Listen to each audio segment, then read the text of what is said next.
Hello दोस्तों, मैं हूं आपका दोस्त एडवोकेट सिविल प्रताप सिंह। आज हम आपको बताएंगे कि 490 का केस आप पे हो गया। 490 के केस में गवाही वगैरह स्टार्ट हो गई, यानी कि पूरा ट्रायल स्टार्ट हो गया।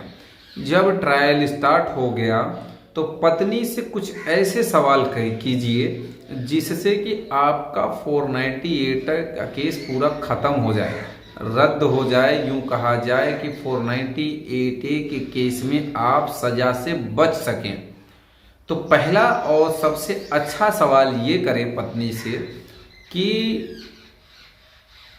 तुम्हें कब मारा पीटा गया और किसने मारा पीटा। तो गारंटी है कि वो कभी डेट नहीं बता पाएगी, और किसने मारा पीटा वो पति पे ही कहेगी, पति को ही कहेगी। अब जब पति को ही कहेगी तो बाकी जितने रिश्तेदार थे, परिवार के लोग सह अभियुक्त थे, उनका नाम तो ऐसे ही एक तरह से उनको तो फायदा मिल गया। मसाला मिला के सबको फंसाई थी, और मारने पीटने या टॉर्चर करने की बात केवल पति पे कह रही हो। अच्छा, ये भी गलत साबित कैसे करें उसको आगे देखें। दूसरा सवाल ये करें कि जब तुम्हारे साथ इस तरह की क्रूरता हो रही थी, प्रताड़ना हो रही थी, मार पिटाई हो रही थी, तो क्या कहीं कोई शिकवा शिकायत तुमने की? कहीं पर भी कोई थाना पुलिस गई? तो उसका सवाल जवाब होगा कि मैं सोचती थी कि रिश्ता बन जाए। अच्छा ठीक है, तो रिश्ता अगर बन जाए जब ये सोचती थी, इसलिए शिकायत नहीं करी, तो आज की डेट में क्या तुम पति के साथ जाना चाहोगी? तो गारंटी है वो कहेगी नहीं। अब कहने का मतलब ये कि तब तो तुम रिश्ता बना रही थी, अब मुकदमा दुनिया भर का करने के बाद आज भी पति ले जाना चाह रहा, आज भी जाने के लिए तैयार नहीं हो, तो इसका मतलब तुम्हारी बात यहाँ से भी कट गई। ये बात झूठी हो गई कि तुम न जाना चाहती थी और न तुम्हारे साथ कोई अपराध हुआ। तीसरा ये कि क्या कोई मेडिकल कराया तुमने? नहीं कराया। चौथा दमदार सवाल ये कि डिले एफआईआर क्यों करी? कहने का मतलब ये, तुम्हारे साथ मार पिटाई जब हुई, प्रताड़ना जब हुआ, टॉर्चर जब हुआ, तब तुमने शिकायत नहीं की, देर से क्यों करी? 1 साल मायके बैठने के बाद, 2 साल मायके बैठने के बाद तुमने शिकायत क्यों की? इसका भी उसके पास कोई दमदार जवाब नहीं होगा। पांचवा सवाल ध्यान रखें, पांचवा सवाल कि आप एक सवाल ये भी कह सकते हैं कि तुम अपने मायके में रह रही हो। क्यों रह रही हो? मायके में रहने का कोई एक युक्ति युक्त कारण बता दो कि इस कारण से मैं मायके में रह रही हूं।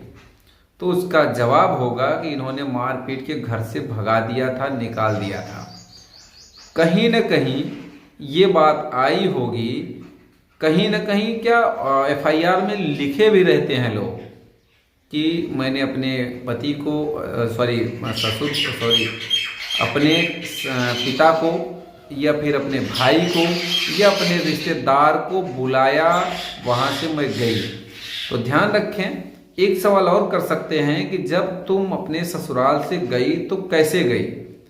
इसमें इसलिए मैं कह रहा हूं कि कहीं वो कहे रहेगी कि भाई के साथ गई, कहीं वो एफआईआर में लिखाई रहेगी मारपीट के घर से निकाल दिया गया, मैं घर से मायके गई, मेंशन नहीं करेगी कि मैंने किसके साथ में गई। कई ऐसे सवाल हैं। अब एक अन्य सवाल और आप पूछ सकते हैं कि वर्तमान समय में पति के साथ जाना चाहती हो या नहीं?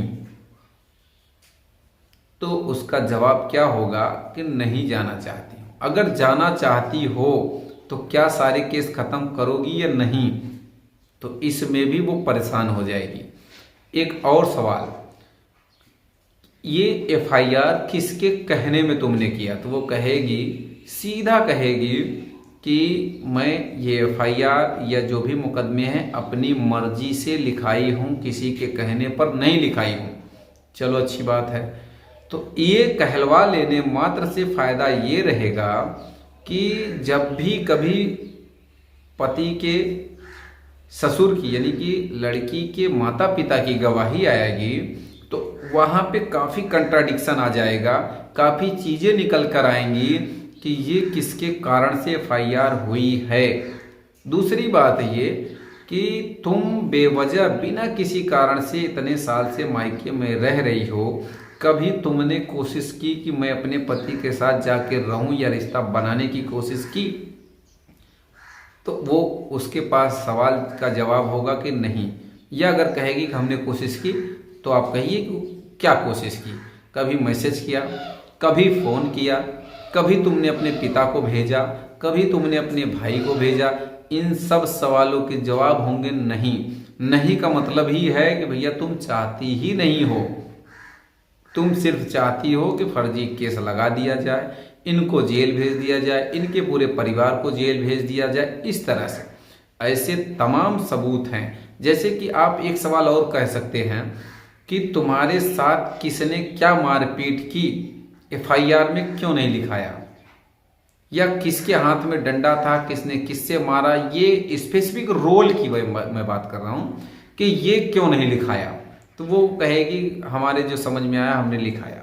तो जो समझ में आया का मतलब ये वो मुकदमा झूठा है, फर्जी है। कई ऐसे जजमेंट भी हैं कि अगर स्पेसिफिक रोल नहीं बताया गया है तो इसका मतलब ये अपराध नहीं हुआ है। तो ऐसी स्थिति में ऐसे तमाम सवालों के घेरे में आएगी पत्नी, ऐसे तमाम सवाल करेंगे तो हो सकता है कि आपका जो केस है वो खत्म हो जाए। तो उम्मीद करता हूँ, आशा करता हूँ आज का यह वीडियो आपको बेहद पसंद आया होगा। अगर वीडियो पसंद आया तो वीडियो को लाइक करें, शेयर करें, यूट्यूब चैनल शिवेंद्र हाईकोर्ट को जरूर सब्सक्राइब करें।